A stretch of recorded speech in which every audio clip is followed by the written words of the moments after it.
அனைத்து நல்லுள்ளங்களுக்கும் வணக்கம். நான் உங்கள் ரவிக்குமார். தினம் ஒரு தகவல் அடிப்படையில் ஜியோ பாலிடிக்ஸ். இன்றைய ஜியோ பாலிடிக்ஸ் பார்த்தீங்களா, செல்ஃபி பாய்ஸுக்கும் அணுகுண்டு பாய்ஸுக்கும், இவங்க அக்கல் அணுகுண்டு வச்சுன்னு சுற்றுறவங்களுக்கும் செல்ஃபி பாய்ஸுக்கும் இன்னும் கடுமையான யுத்தம், பெரிய தாக்குதல் நிகழ்த்திட்டாங்க.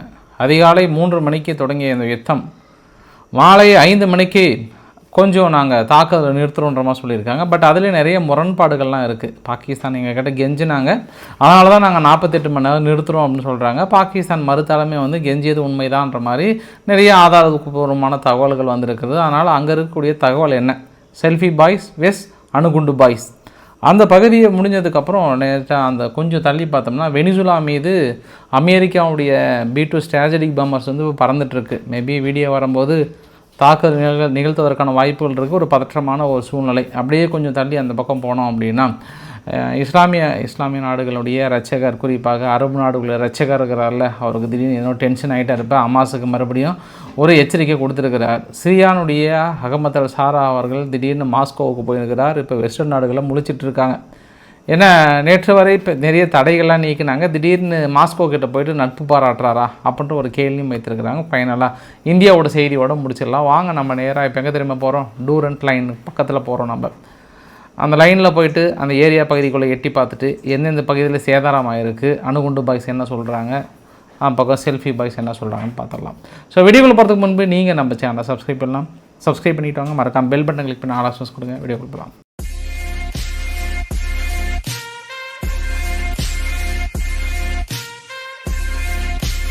ஆப்கானிஸ்தானை நம்ம ஏன் செல்ஃபி பாய்ஸ் அப்படின்னு சொல்கிறோன்னா, அவங்க எங்கே போனாலும் சரி, எந்த இடத்துக்கு போனாலும் சரி, ஒன்லி பாத்ரூம் போகிறத தவிர மீதி எல்லா இடத்துலையும் செல்ஃபி எடுத்துக்கிறாங்க.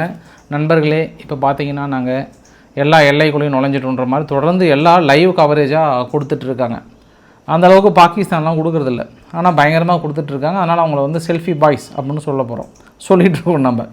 இவங்க அணுகுண்டு பாய்ஸ், அதுக்கு நம்ம எக்ஸ்பிளைன் பண்ணவே தேவையில்லை. நார்மலாகவே அணுகுண்டு அக்கல்ல வச்சுன்னு சுற்றுறவங்க அவங்க. யாருனாலும் அணுகுண்டு 2 வீசிட்டுமான்னு மிரட்டுற ஆளுங்க அவங்க. சரி, இந்த யுத்தம் எங்கே நடந்தது, எப்படி நடந்தது அப்படின்றத நேராக உங்களுக்கு வரைபடத்தோ எக்ஸ்பிளைன் பண்ண விரும்புகிறேன். கொஞ்சம் டீட்டெயிலாகவும் தெளிவாகவும் விளக்க விரும்புகிறேன். நான் நேராக நம்ம எங்கே போகிறோம், வரைபடத்துக்கிட்ட போகிறோம். நம்ம ஆக்சுவலாக ஆப்கானிஸ்தான் என்ன பண்ணியிருக்காங்க, இந்த திட்டங்களை 2 கட்டமாக செயல்படுத்தி இருக்காங்க. ஃபஸ்ட்டு என்ன பண்ணாங்க, கீழே அந்த ஸ்பின் பல்டாக்ன்ற பகுதியில் தாக்கல் நடத்தினாங்க. அதை நான் உங்களுக்கு காலையிலே ஒரு எக்ஸ்ப்ளனேஷன் கொடுத்துருந்தேன். நான் ஆக்சுவலாக இவங்க பாகிஸ்தான் எதிர்பார்த்தது இந்த மேலே இருக்கக்கூடிய பகுதி தான். இந்த தாக்குதல் கீழே அவங்க நடத்துவான்னு எதிர்பார்க்கவே இல்லை. கொஞ்சம் பதற்றமடைகிற சமயத்தில் மறுபடியும் இவங்க மேலேயும் என்ன பண்ணாங்க, ஒரு சில தாக்குதலை நிகழ்த்தினாங்க. ஸோ 2 பகுதியாக பிரிச்சுக்கிட்ட அவங்க பாகிஸ்தான் மீது அந்த எல்லை பகுதியில் இருக்கக்கூடிய கேம்ப் பண்ணுற பாருங்கள், நுழைவாயில் கேட்டெல்லாம் இருக்குல்ல, அதெல்லாம் பாருங்கள் இன்ட்டு போட்டிருக்கு பார்த்தீங்களா, அது எல்லாத்தையுமே தாக்கல் நடத்திட்டாங்க ஆப்கானிஸ்தான்.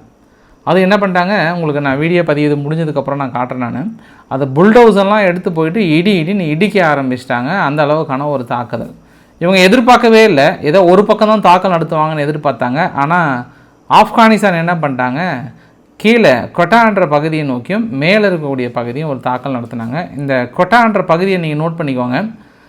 குறிப்பாக ஆப்கானிஸ்தான் ஏன் இந்த பகுதியை சூஸ் பண்ணாங்க அப்படின்னு நம்ம சொன்னோம் அப்படின்னா, இந்த பகுதியில் தான் பலுச்சிஸ்தான் கொஞ்சம் டாமினேட்டடாக இருக்காங்க. பலுச்சிஸ்தான் டாமினேட்டடாக இருக்கிறனால பாகிஸ்தானுடைய இராணுவம் அந்த எல்லை வரைக்கும் போயிட்டு கொஞ்சம் சஸ்டெயினாக அந்த இடத்துல நிற்பது கொஞ்சம் கஷ்டம்தான், நீடித்து நிலைப்பது கொஞ்சம் கஷ்டம். அதனால் அங்கே கொஞ்சம் கேட்டை கொஞ்சம் ஓப்பன் பண்ணி விட்டுட்டோம்னா கொஞ்சம் பலுச்சிஸ்தானையும் கொஞ்சம் என்கரேஜ் பண்ண மாதிரி இருக்கும். மேற்கொண்டு கொஞ்சம் பாகிஸ்தானும் கொஞ்சம் டஃப்பாக இருக்கும்ன்றனால அந்த இடத்துல ஃபஸ்ட்டு கை வச்சாங்க. அதனால் இந்த இடம் அவங்க எதிர்பார்த்துருக்கவே மாட்டாங்க. பட் மேலே சொல்லவே தேவையில்லை, ஆப்கானிஸ்தானுடைய இராணுவம் அடிப்பதை விட தெஹ்ரிகே தாலிபான்களை பெரிய அளவுக்கு தாக்கல் நிகழ்த்திட்டே தாங்கிறாங்க. ஆய்வறிக்கை என்ன சொல்லுகிறது என்றால், 2025 மட்டும் 850க்கும் மேற்பட்ட இராணுவ வீரர்கள் தீவிரவாத தாக்குதல்களால் கொல்லப்பட்டிருக்கிறார்கள். எல்லாமே தெஹ்ரிகே தாலிபான்கள் மீது முன்வைக்கப்படுகிற ஒரு குற்றச்சாட்டு. இது முழுக்க யார் பின்புலமாக இருக்கிறாங்க, ஆப்கானிஸ்தான் பின்புலமாக இருக்கிறாங்க என்ற ஒரு குற்றச்சாட்டு. ஆப்கானிஸ்தான் யாருக்கு பின்புலமாக இருக்கிறாங்கன்னா, இந்தியாவுக்கு பின்புலமாக இருக்கிறாங்கன்னா அடுத்த ஒரு குற்றச்சாட்டை சொல்கிறாங்க. இப்போ இருந்தாலும் பாகிஸ்தான் தரப்பிலிருந்து இன்றைக்கி என்ன சொல்லிட்டாங்கன்னா, வெறிகொண்ட வேங்கைகளாக மாறி இதுக்கப்புறம் நாங்களும் இந்த டூரண்ட் லைனை அழிக்க போகிறோம், ரப்பர் எடுத்து அழிக்க போகிறோம், இந்த அளவுக்கு நீங்கள் இறங்கி வந்ததுக்கப்புறம் நாங்களும் உங்களை சும்மா விட மாட்டோம். நாங்கள் ஏன் என்ன காரணம் அப்படின்னா, இன்றைக்கி காலையில் இந்த செல்ஃபி பாய்ஸ் என்ன பண்ணிட்டாங்க, உள்ளே நுழைஞ்சி எனக்கு தெரிஞ்சு ஒரு 30 இராணுவ வீரர்களுக்கு மேலே பின்னாடி கைகள்லாம் கட்டி சட்டையெல்லாம் கழட்டி பேண்ட்டையெல்லாம் கழட்டி கேனை கட்டிட்டாங்க. இந்த வீடியோ பதியோ என்னால் காட்ட முடியல, அதனால் நான் உங்களுக்கு டெலகிராமில் செல்ஃபி பாய்ஸ் அப்படின்னு போட்டு உங்களுக்கு போட்டிருக்கேன் பாருங்கள். அது ஃபுல்லாக கட்டி அது இல்லாமல் ஒரு சில பகுதியில் என்ன பண்ணிட்டாங்க, ஷூட் பண்ணி ஃபுல்லாக இழுத்துட்டு போக ஆரம்பிச்சிட்டாங்க. இந்த கைது பண்ணவங்களை எல்லாமே வந்து உயிரோட பிணைய கைதிகளாக கொண்டு போய் வைத்திருக்காங்க அப்படின்ற மாதிரி இன்னொரு தகவலும் வந்து கிடைத்திருக்கிறது. இவங்க என்ன பண்ணியிருக்கணும், இந்த வீடியோலாம் எடுக்காமல் இருந்தால் கூட மேபி பாகிஸ்தான் ஏதாவது சும்மா இருந்திருப்பாங்க. அணுகுண்டு பாய்ஸு இப்போ அணுகுண்டு பாய்ஸ் வந்து இதெல்லாம் பார்த்த உடனே கொஞ்சம் வெறி ஆகிடுச்சு. அவங்களுக்கு வெறி ஆகிட்டு சுதாரித்து நம்ம வந்து தாக்கல் நடத்தணும்னு ஒரு முடிவுக்கு வந்துட்டாங்க. நம்ம விமானப்படை தாக்குதலே நிகழ்த்தணும் போது தான். பட் இன்னும் அடுத்தடுத்து 3 சர்ப்ரைஸ் கொடுக்குறாங்க செல்ஃபி பாய்ஸ். செல்ஃபி பாய்ஸ் வந்து ஒரு லாங் கான்வே ஒன்று, பெரிய அளவுக்கான படைகள் எங்கே நோக்கி வரலாம் தெரியாது. நீ ஏதாவது ஒன்று ரொம்ப சீர்னிங் அப்படின்னா நேராக உள்ள நுழைஞ்சிரும் அப்படின்னு ஒரு எச்சரிக்கை கொடுக்குறாங்க. இவங்க இன்னும் கொஞ்சம் சுதாரிக்கிறதுக்குள்ள ஒரு 3 மணி இருக்குன்னு நினைக்கிறேன் டைம். பாகிஸ்தானுடைய இன்டெலிஜென்ட் ஆஃபீஸ் இருக்குது. பாகிஸ்தான் இன்டெலிஜென்ட் ஆஃபீஸ் வந்து இங்கே பெஷாவரில், அங்கே சென்ட்ரல் பில்டிங்கில் வந்து அது ட்ரோன் தாக்கல் நிகழ்ந்ததா இல்லை வெடிகுண்டால் நிகழ்த்தப்பட்டதா அப்படின்னு தெரியல. பெரிய ஒரு லவுட் எக்ஸ்ப்ளோஷன், அதுவும் இன்டெலிஜென்ட்னுடைய மிக முக்கிய ஆஃபீஸ் மீதே தாக்கல் நடத்தினாங்க அப்படின்னும் போதே பாகிஸ்தான் வந்து சுதாரிச்சிருக்கணும். இல்லை செல்ஃபி பாய்ஸ் வந்து எல்லையில் மட்டும் பண்ணல, உள்ளே ஏதோ ஒரு சில வேலைகளை பண்ணியிருக்காங்க அப்படின்றது கொஞ்சம் பாகிஸ்தான் வந்து உணர்ந்துட்டாங்க. பாகிஸ்தானே வந்து நிறைய வீடியோ பதிவுகள்லாம் வெளியிட்டாங்க. குறிப்பாக கந்தஹார் பகுதியில் உள்ள நுழையும் போது அவங்களுடைய இராணுவ டேங்குகள்லாம் நாங்கள் அடித்தோம் அப்படின்றதையும் வந்து விளக்குனாங்க. ஏன்னா மறுபடியும் நான் உங்களுக்கு அந்த வரைபடத்தை நான் காட்ட விரும்புகிறேன். அந்த வரைபடத்தில் நான் மிஸ் பண்ண விஷயம் என்ன அப்படின்னா 1, 2, 3 அப்படின்ற ஒரு நம்பர் போட்டிருக்கு இல்லையா. 1 அப்படின்றது வந்து இன்றைக்கி மாலை ஒரு 4:30 மணி அளவில் இவங்க காபூல் மீது தாக்கல் நடத்தினது. 2 ஆப்கானிஸ்தானுடைய டேங்க் உள்ளே ஊடுருவும் போது T-55 டேங்க் வந்து இவங்க தாக்கல் நடத்தினது. 3 அந்த காபூலில் ஸ்பின் பல்டாக்ன்ற பகுதியில் அடுத்தடுத்த தாக்குதல். ஏன்னா இந்த பக்கத்தில் தான் உள்ள நுழைஞ்சாங்க இல்லையா. இந்த தாக்குதல் போர் விமானத்தின் மூலிமா வந்து தாக்குதலை நிகழ்த்தினாங்க. ஆனால் செல்ஃபி பாய்ஸ் வந்து கொஞ்சம் ஜெர்க்கு கொடுத்துட்டாங்க. அணுகுண்டா வச்சுன்னு சுற்றுறீங்க நீங்கள்ன்ட்டு அதை நம்ம டீட்டெயிலாக எக்ஸ்பிளைன் பண்ண முடியாது. அப்புறம் எக்ஸ்போஸ் வேறு மாதிரி ஆகிடும். பெரிய ஒரு டேங்கு, ஒரு 10 லிட்டர் கேன் 15 லிட்டர் கேன்லாம் வந்து தேவையான பொருட்கள்லாம் பிடிச்சி அதை ஒரு ட்ரக்கில் ஏற்றி கரெக்டாக என்ன பண்ணுறாங்க வந்தாங்கன்னா அது பெரிய எக்ஸ்ப்ளோசிவாக மாறதுக்கான பழைய திட்டங்கள். இவங்க என்ன பண்ணிட்டாங்க, நான் உங்களுக்கு வரைபடத்தில் மேலேருந்து வரிசையாக ஒரு 4 செக் போஸ்டெல்லாம் சொன்னோம் பார்த்தீங்களா. அது எல்லாமே இந்த செல்ஃபி பாய்ஸ் வந்து இந்த மாதிரி ட்ரக்கை நேராக ஃபஸ்ட்டு ஒரு அட்டாக் நடத்துறது, அவங்க பின்னங்கால் பிடரடிக்கு ஓட வைக்கிறது, அட்டாக் கொடுக்கறது, புல்டோசர் கொண்டு போய் இடிக்கிறது, இப்படியே பண்ணியிருக்கிறாங்க அந்த எல்லை பகுதியில். அதெல்லாம் இதில் இது பெரிய சிறப்பு என்ன தெரியுமா, இந்த பேண்ட்டை எல்லாம் கழட்டி போட்டுட்டு இந்த பக்கம் பாகிஸ்தான் ராணுவம் ஓடும்போது அந்த பேண்ட்டை யார் கைப்பற்றுறாங்க அதுதான் அங்கே செல்ஃபி பாய்ஸுங்களுக்கு போட்டியே. ஏன்னா அந்த பேண்ட்டை எடுத்துகிட்டு போய் நீங்கள் காட்டிட்டீங்கன்னா நீங்கள் வந்து வேர்ல்டு கப் வாங்கினதுக்கு சமம். அதாவது கிரிக்கெட்டில் வேர்ல்டு கப் வாங்கிட்டு போனால் அந்த நாட்டுடைய வீரர்களை எப்படி கொண்டாடுவார்களோ அதே போல் இந்த பாகிஸ்தானுடைய ட்ரௌசரை கொண்டு போயிட்டு ட்ராயரை கொண்டு போயிட்டு வீரர்களே மக்களே பாருங்கள் ட்ரௌசர் நம்மக்கிட்ட இருக்குது, அவங்க யூனிஃபார்ம் நம்மக்கிட்ட இருக்குதுன்னு காட்டிட்டிங்கன்னா அதுக்கப்புறம் அந்த மக்கள் கொடுக்குற அன்பு மலை இருக்குது பாருங்கள். செல்ஃபி பாய்ஸ் வந்து கொண்டாடி தள்ளுறாங்க பெரிய அளவுக்கு. இப்போ 2 நாளாக போட்டியே அதுதான். அதனால தான் காலையில் கூட பாகிஸ்தானே சொல்கிற மாதிரி அணுகுண்டு பாய்ஸினுடைய பெரிய அளவுக்கான அந்த ட்ரெஸ் எல்லாமே கழட்டி இவங்க என்ன பண்ணிட்டாங்கன்னா அதில் போட்டி இப்போ எனக்கு ஒன்று கொடுப்பா எனக்கு ஒன்று கொடுப்பா அப்படின்னு அது போட்டி. இப்போ நாளைக்கு இப்போ அடுத்த 2 நாள் என்ன நடக்க போகுதுன்னு பாருங்கள். ஏன்னா 48 மணி நேரம் சீஸ்பயர் வந்து கொண்டு வந்திருக்காங்க இல்லையா. அதனால் இனி அடுத்த 48 மணி நேரத்தில் என்ன நடக்குதுன்னு பாருங்கள். ஆனால் ஒரு 3 நிகழ்வுங்க அங்கே பாகிஸ்தானுடைய எல்லை பகுதியிலே ஆப்கானிஸ்தானுடைய கேம்ப் ஒன்று ரெஃப்யூஜி கேம்ப் இருக்குது. அதுக்கு உள்ளே நுழைஞ்ச பாகிஸ்தான் மக்கள் வந்து அடித்து நொறுக்கிட்டாங்க. ஃபுல்லாக தனது கோபத்தை வந்து முழுமையாக வெளிப்படுத்தியிருந்தாங்க. 1. 2வது அணுகுண்டு பாய்ஸ் என்ன பண்ணிட்டாங்கன்னு தெரியல, திடீர்னு அணுகுண்டு வீசுகிறாங்களா என்னன்னு தெரியல, நோட்டம் வந்து அனௌன்ஸ் பண்ணியிருந்தாங்க எந்த விமானங்கள் எதுவுமே பறக்கக்கூடாதுன்னு சொல்லிட்டு. 16ஆம் தேதி இருந்து ஒரு 2 நாளைக்கு வந்து இப்போ இன்றைக்கி என்ன 15 நாளைக்கு வரைக்குமே வந்து எதுவுமே பறக்கக்கூடாது அப்படின்ற மாதிரி வந்து அனௌன்ஸ் பண்ணியிருக்காங்க. சீனா குறிப்பாக ஆப்கானிஸ்தானுடைய ஃபாரின் அம்பாசிடர் சீனா வந்து பாய்ஸ் அணுகுண்டு பாய்ஸ் செல்ஃபி பாய்ஸ் கொஞ்சம் அமைதியாக இருங்க, பங்காளிங்க சண்டைகள் அப்புறம் வச்சுக்கோங்க, இருந்தாலும் பாகிஸ்தான் பண்ணுறது கொஞ்சம் தப்பு தான் அப்படின்ற மாதிரி வந்து சொல்கிறாங்க. சரி ஃபைனலாக என்ன இவங்க சொல்ல வராங்க அப்படின்னா செல்ஃபி பாய்ஸ் வந்து ரொம்ப தெளிவாக சொல்லிட்டாங்க. இங்கே பாருங்கள், நாங்கள் பாகிஸ்தான் எங்ககிட்ட போர் நிறுத்த ஒப்பந்தத்தை கேட்டதின் அடிப்படையில் ப்ளீஸ் உங்கள்கிட்ட பென்சில் இருந்ததுன்னா அதை அண்டர்லைன் பண்ணிக்குவாங்க. ஏன்னா அவருடைய செய்தி தொடர்பாளர் முஜாஹிதீன் அவர்கள் என்ன சொன்னார்னா, இந்த சீஸ்பயர் வந்து பாகிஸ்தான்கிட்ட ஏற்படுவதற்கான காரணம் என்னென்னா 5:30 வருது. அவங்க எங்ககிட்ட வந்து ரெக்வஸ்ட் பண்ணி கேட்டதுனால அவங்க ரெக்வஸ்ட்டை வந்து நாங்கள் அக்செப்ட் பண்ணிக்கிறோம் அப்படின்ற ஒரு வார்த்தையை வந்து சொல்கிறார். ஏன்னா ரொம்ப முக்கியங்க, நாளைக்கு இந்த பக்கம் வெற்றி கொண்டாட ஆரம்பிச்சிருவாங்க. வெற்றி நம்ம காபூல் அடித்த அடியில் வந்து மாபெரும் வெற்றின்றாங்க. காபூலில் ஒரு 4 இடத்துல தாக்கல் நடத்தினாங்க. அதுவுமே இப்போ கிடைச்ச தகவல் என்ன அப்படின்னா, ஒரு டேங்கர் ஆயில் டேங்கர் என்ன இருக்குது பற்றி எரிஞ்சு அந்த இடத்துல பெரிய சேதாரமாக இருக்குது. அதை இவங்க தாக்கல் நடத்தினதுனாலலாம் இல்லை அப்படின்னு இன்றைக்கி ஆப்கானிஸ்தான் வந்து சொல்லியிருக்காங்க. ஆனால் இதுக்கப்புறமும் இந்த யுத்தம் வந்து ஓயுமா அப்படின்னா, அங்கே தெகலிக்கிய தாலிபன்கள் வந்து சும்மா விட மாட்டாங்க. அவங்க சாதாரண ஆள்லாம் இல்லை, செல்ஃபி பைஸுக்கே தலையில் செல்ஃபி எடுக்கிற ஆள் அவங்க.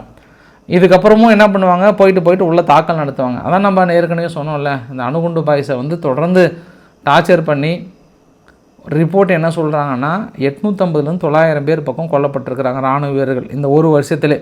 இதெல்லாம் கேட்டு அணுகுண்டு பாய்ஸுக்கு இன்னும் ஏன் கோவம் வரலன்னு தெரியல. ஏதாவது ஒன்று அக்கல் அணுகுண்டு வச்சுன்னு சுற்றுற ஆளுங்க உங்கள் இராணுவ வீரர்களை இந்த அடி அடிக்கிறாங்க. கேட்டால் நாங்கள் பொறுமையாக இருக்கிறோன்றாங்க. ஒரு எல்லை மீறி போய் தான் அவங்க காவல் மீது தாக்கல் நடத்தினாங்க.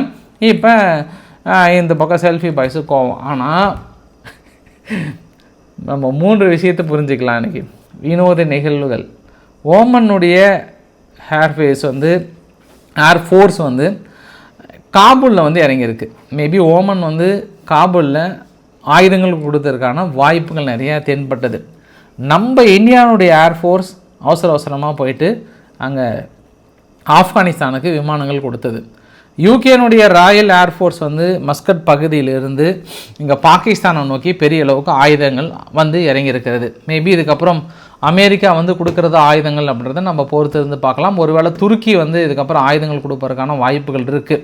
ஏன்னா அணுகுண்டு பாய்ஸுக்கு நிறைய கொடுப்பாங்க. ஆனால் பழையபடிலாம் இல்லை. இப்போ வந்து ஆயுதங்கள் அங்கங்கே போயிட்டு இறக்குறாங்க. அவங்க 48 மணி நேரம் இந்த சீஸ்பயர் கொடுத்தது எல்லாமே வந்து கொஞ்சம் வார்னிங் கொடுத்துருக்காங்க. ஆனால் இந்த தடவை என்ன பிரச்சனைனா, நிறைய செக் அந்த உள்ள நுழையிற பகுதி எல்லாமே இடித்து தூக்கிட்டாங்க. நிறைய பகுதியில் இடித்து தூக்கிட்டாங்க. இதுக்கப்புறம் உங்களுடைய எல்லையே எங்களுக்கு தேவையே இல்லைன்ற அளவுக்கு சொல்லியிருக்கிறாங்க. அதனால் இப்போதைக்கு ஓய்வு கிடையாது. இருந்தாலும் அங்கே பாகிஸ்தானுக்குள்ளார உள்நாட்டு பிரச்சனைகள் ஏதாவது பெருசாக விஸ்வரூபம் எடுத்திருக்கான்னா ஏதாவதுலாம் இல்லை. பெரிய அளவுக்கு எந்த நேரத்திலனாலும் அது ஜென்சி போராட்டம் வரவுக்கான வாய்ப்புகள் இருக்குன்றாங்க. தெஹ்ரீகே லெபாக் இந்த டிஎல்பி பார்ட்டி வந்து இன்றைக்கி தொடர்ந்து அங்கே பஞ்சாப் ப்ராவினன்ஸ் பகுதியில் பெரிய அளவுக்கான ஒரு தாக்கல் நிகழ்த்துறாங்க. அங்கே இருக்கக்கூடிய பாகிஸ்தானுடைய லீடர் மரியம் நவாஸ் அவர்கள், ஆளுங்கட்சியை சேர்ந்த மரியம் நவாஸ் அவர்கள் வெளியே வரும்போது முதுகிலே ஒரே போடு அடிச்சிட்டாங்க. அதுக்கப்புறம் சூழ்நிலையை வந்து சுதாரித்து கொண்டு வராங்க. ஏன்னா அந்தளவுக்கு உள்ள கொஞ்சம் பெரிய பிரச்சனை தான் ஓடிட்டுருக்கு. குறிப்பாக சமீப காலமாக இந்த டிஎல்பி பார்ட்டி வந்து பெரிய அளவுக்கு வந்து எச்சரிக்கை கொடுத்துட்டே இருக்கிறாங்க. அடுத்தடுத்து வார்னிங் கொடுத்துட்ருக்காங்க.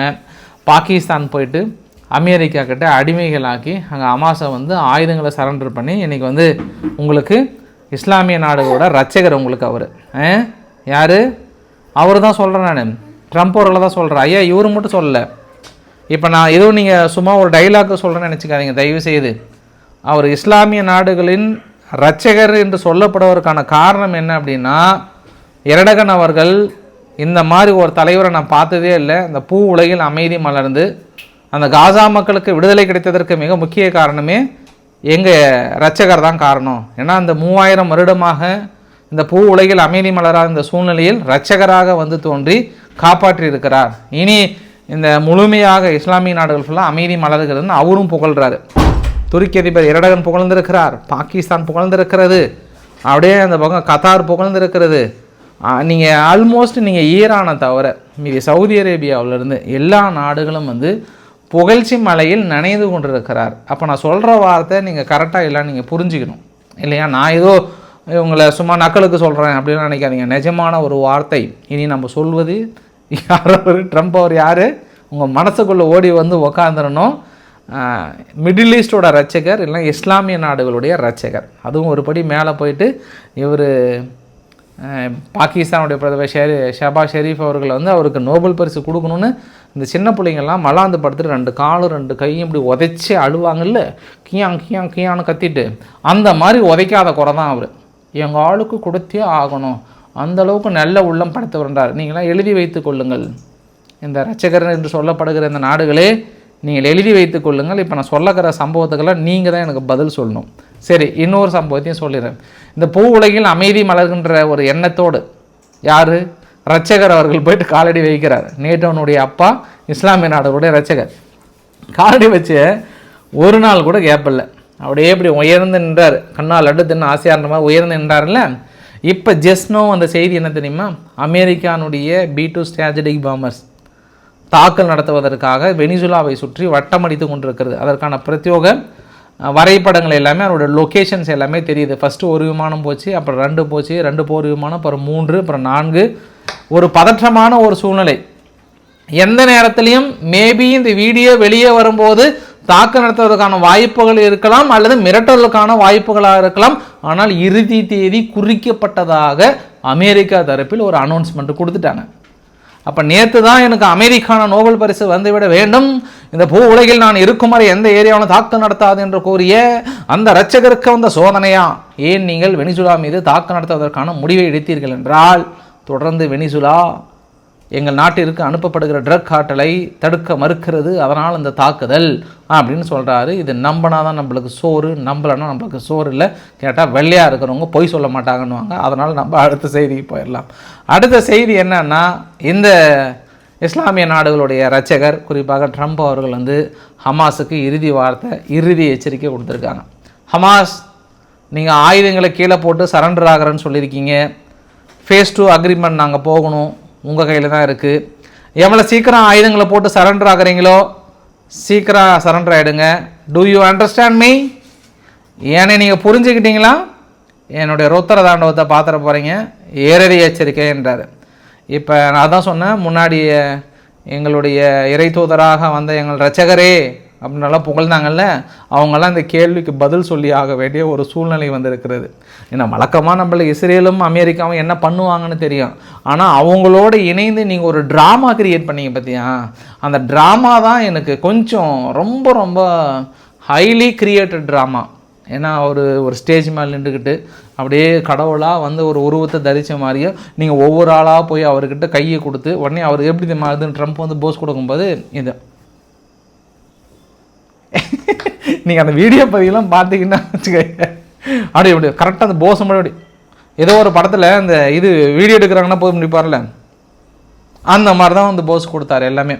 அந்த இரடகன் அவர்கள் வந்து பேசும்போது இவருக்கும் புரியாது, அவரும் இங்கிலீஷில் பேசலை, ஆனால் 2 பேருமே வந்து தலையெல்லாம் ஆட்டி கையை கொடுத்து சிரிக்கிறாங்க. என்னப்பா பேசுனீங்க போகும்போதுலாம் நம்மளுக்கு தெரியாதுன்னுவாங்க.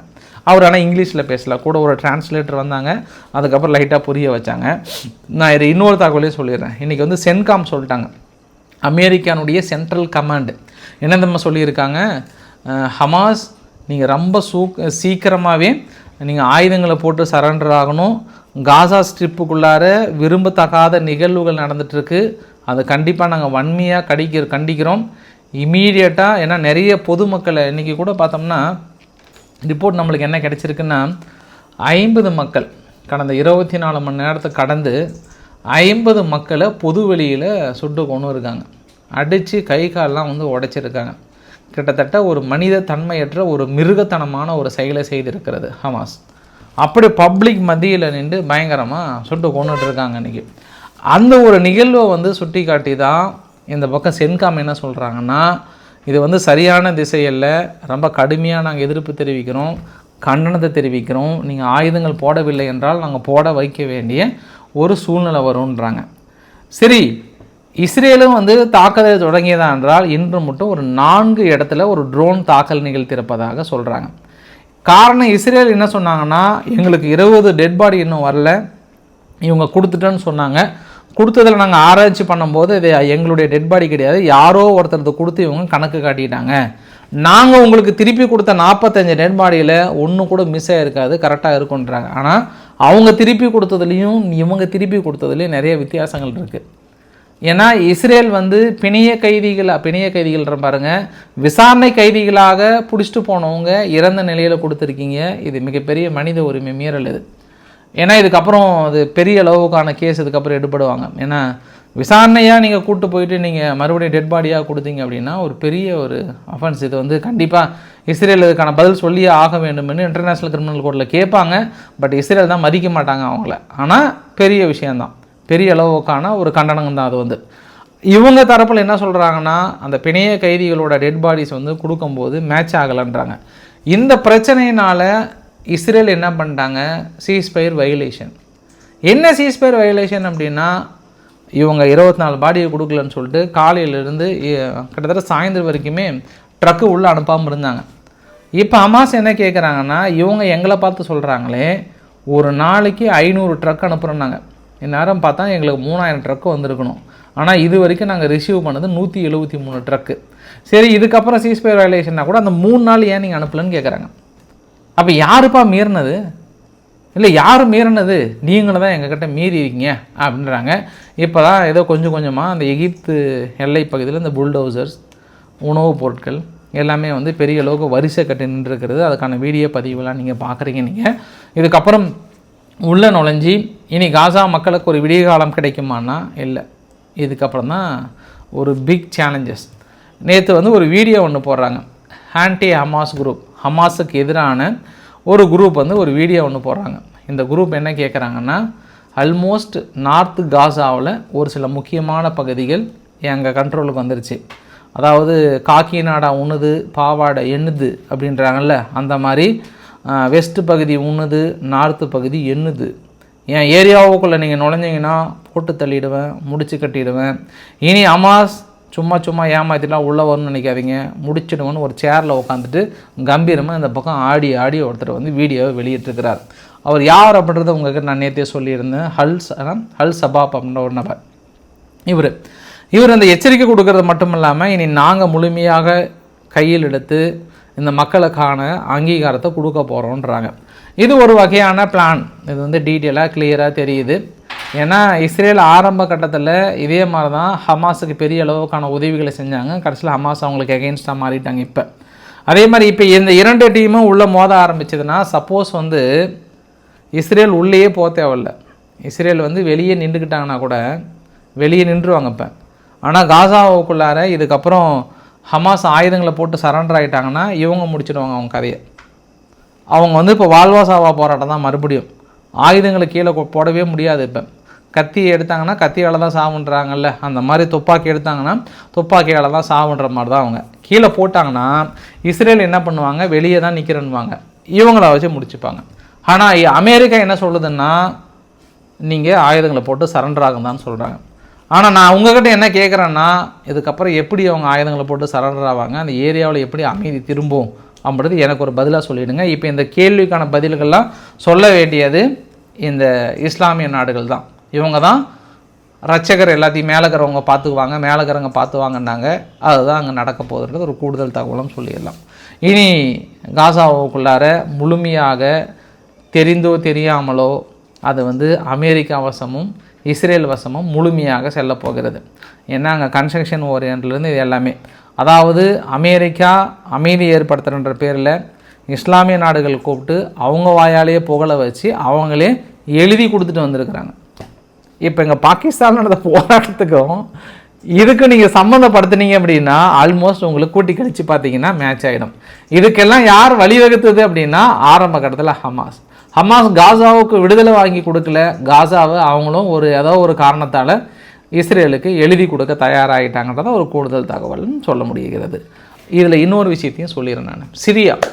சிரியானுடைய அகமத் அல் சாரா அவர்கள் திடீர்னு இன்றைக்கி மாஸ்கோ போயிட்டார். மாஸ்கோ போயிட்டு எங்களுக்கு எல்லா நாடும் ஒன்று தான், எங்களுக்கு யாரும் எதிரிகள் கிடையாது, மறுபடியும் நான் பழைய நட்பை பாராட்ட விரும்புகிறேன்ட்டார். அவரும் வந்து புடின் அவர்களும் இதுக்கப்புறம் சிரிய மக்களுடைய மேம்பாட்டுக்காக நாங்களும் பெரிய அளவுக்கு உறுதுணையாக இருக்க போகிறோன்றாங்க. ஏன்னா லட்டாக்கியான்ற ஒரு பகுதியில் ஏற்கனவே ரஷ்யானுடைய ஒரு பெரிய பேஸ் ஒன்று இருந்தது, அந்த இடத்துல துறைமுகம் ஒன்று இருந்தது. அது பெரிய அளவுக்கு ஒரு இஷ்யூ ஆகிட்டு அப்புறம் இஸ்ரேல் ஒரு சில தாக்கம் நடத்தினாங்க. அதுக்கப்புறம் ரஷ்யா அங்கேருந்து கிளம்ப வேண்டிய ஒரு சூழ்நிலை வந்தது. மேபி மறுபடியும் கொடுப்பதற்கான வாய்ப்புகள் இருக்குது. ஆனால் ஆசாத் அங்கே இருக்கிறாரு, முன்னாள் தலைவர் அங்கே இருக்கிறாரு, அவர் வந்து கேட்குறாரா என்னன்னு தெரியல. இன்றைக்கி காலையில் இஸ்ரேலினுடைய மொசாத் வந்து ஒரு அதிர்ச்சி அளிக்கக்கூடிய ஒரு செய்தி ஒன்று கொடுத்துருந்தாங்க. மேபி இது எந்த வீடியோ பதிவுகளும் வரல, யாரும் இது வெளியிடறதுக்கான வாய்ப்புகள் இல்லை. ஆனால் நான் சொல்கிறேன் உங்களுக்கு என்ன அப்படின்னா, ஒரு ரவுண்டாக இருக்குது பார்த்தீங்களா, இது வந்து இஸ்ரேல், இது வந்து கோலன் ஹைட்ஸ் பகுதி. கோலன் ஹைட்ஸ் பக்கத்தில் சிரியாவுக்குள்ளார வட்டமெல்லாம் அங்கங்கே வட்டமாக இருக்குது பார்த்தியா, இது எல்லாம் ஹெஸ்புல்லா வந்து ஊடுருவக்கூடிய பகுதிகள். ஹெஸ்புல்லா எங்களை பழி தீர்ப்பதற்காக அங்கே சிரியாவுக்கு தெரிந்தோ தெரியாமலோ இங்கே ஊடுருவி எல்லை பகுதியில் வந்து இருக்கிறாங்க. எந்த நேரத்துலையும் தாக்கல் நடத்துறதுக்கான வாய்ப்புகள் இருக்குதுன்னு சொல்லிட்டு உளவு தகவல்கள் சொல்லுகிறது. உளவு தகவல்கள் சொல்லுது அப்படின்னா, இந்த தகவல் சப்போஸ் நிகழ்த்தினாங்கன்னா அப்போ சிரியா இந்த பகுதியெல்லாம் இழக்க போகிறாங்க. காசாவை இழந்த மாதிரி தான் இனி கோலன் ஹைட்ஸ் பக்கத்தில் இருக்கக்கூடிய அந்த ரவுண்டாக இருக்கக்கூடிய பகுதிகள் தான் இப்போ இஸ்ரேல் வந்து எங்களுடன் இணைக்க வேண்டும் என்று கேட்கப்பட்ட பகுதிகள். இனி அடுத்த ப்ராஜெக்ட் இதை நோக்கி செல்ல போகிறது. இதை வந்து அகமத் அல் சாரா அவர்களே வந்து ட்ரம்ப் அவர்களை புகழ்ந்து கையெழுத்து போடக்கூடிய காலம் வெகு தொலைவில் இல்லை. ஸோ உலகத்தில் இருக்கக்கூடிய புதிய புதிய வரலாறுகள்லாம் வந்து இப்படி தான் தோற்றுவிக்கப்படும் என்பதும் ஒரு கூடுதல் தகவலாக இந்த இடத்துல சொல்ல முடியும். நான் இந்த கான்செப்ட் எதுக்காக நான் திடீர்னு சொல்கிறேன் அப்படின்னா, இப்போ அகமத் சாரா அவர்கள் ரஷ்யாவுக்கு போயிருக்கிறார், அடுத்த கட்ட திருப்பம் வருகிறது. ஆனால் சிரியாவு கரெக்டான பாதையில் போகுதுன்னு சொல்லிட்டு இங்கே ஐரோப்பா நாடுகள், அமெரிக்கா நாடுகள்லாம் தடைகளை நீக்கி பயங்கரமாக புகழ்ந்துட்டு இருந்தாங்க. பட் இந்த ஒரு சந்திப்பை விரும்புவாங்களா விரும்ப மாட்டாங்களா அப்படின்றத பொறுத்து இருந்து பார்க்கலாம்.